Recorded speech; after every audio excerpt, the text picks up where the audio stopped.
Welcome to World Ocean Radio.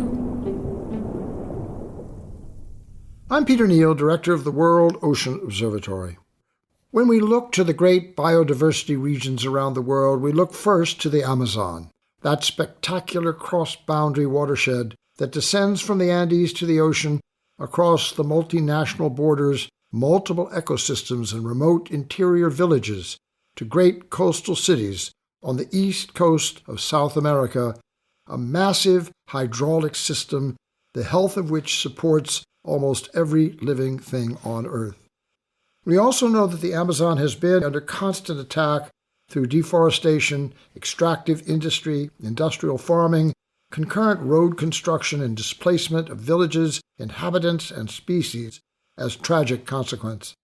This history and its continuance today is a direct, conscious endeavor by transnational corporations, banks, determined entrepreneurs, government agencies, all with the specific intent to exploit the profit derived from the consumption of natural resources until there's nothing of them left. Scale plays a part. The area is so vast that the full extent of the devastation is not fully realized, regardless of the evidence visible from space, the degraded land and water, the dislocation of inhabitants, and the evident social debilitation and cultural distress, all this a set of associated symptoms, a syndrome. The prospect is disturbing and dire. A recent study from Environment, Science and Policy for Sustainable Development by University of Florida geologist Robert Tuvey Walker concluded that the Amazon rainforest, quote, will collapse and largely become a dry, shrubby plain by 2064. Development, deforestation, and the climate crisis are to blame, unquote. Among the additional causes and accelerants are increased government incentives in the forms of loans and infrastructure spending, including roads and dams, scaled-up private sector finance due to growing interest in emerging markets, and rising domestic wealth, surging demand for commodities like beef, soy, sugar, and palm oil. The present governments in Brazil, Argentina, and Peru are aligned with this practice and indifferent to the pleas and efforts by environmental organizations and indigenous peoples to confront this ongoing rapacity and predation. For more information on the rainforest crisis, I urge you to visit rainforest.mongabay.com for a fulsome compendium of facts and visualizations of Amazon deforestation over the past decades. It is well presented, however depressing. What can be done? With the destruction, not only are the trees cleared and species lost, but the soil is also deprived of nutrients required to permit regrowth, so the problem becomes self-perpetuating, further exacerbated by extreme weather and erosion, fertilizers applied to vast new areas of industrial crops, and misguided human activity.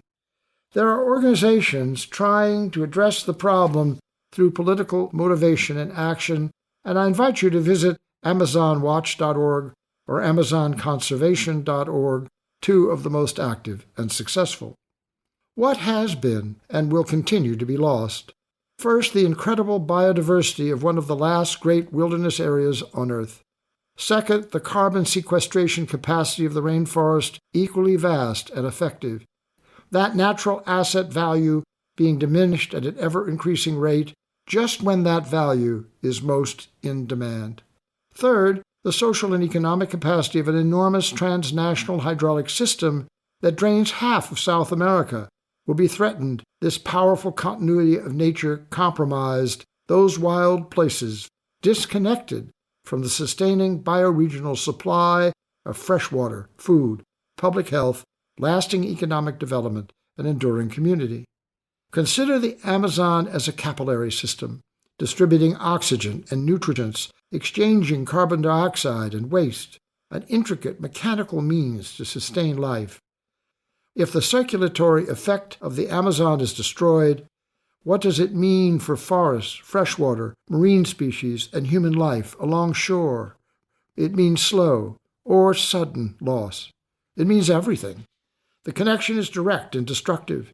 The Amazon syndrome is first an assault on the most productive ecosystem, and the second an attack on the ocean, the most productive ecosystem of them all. If we are to protect and conserve the sea, we must protect and conserve the land. The prospect for failure is within view. A syndrome for success awaits beyond an oceanic horizon.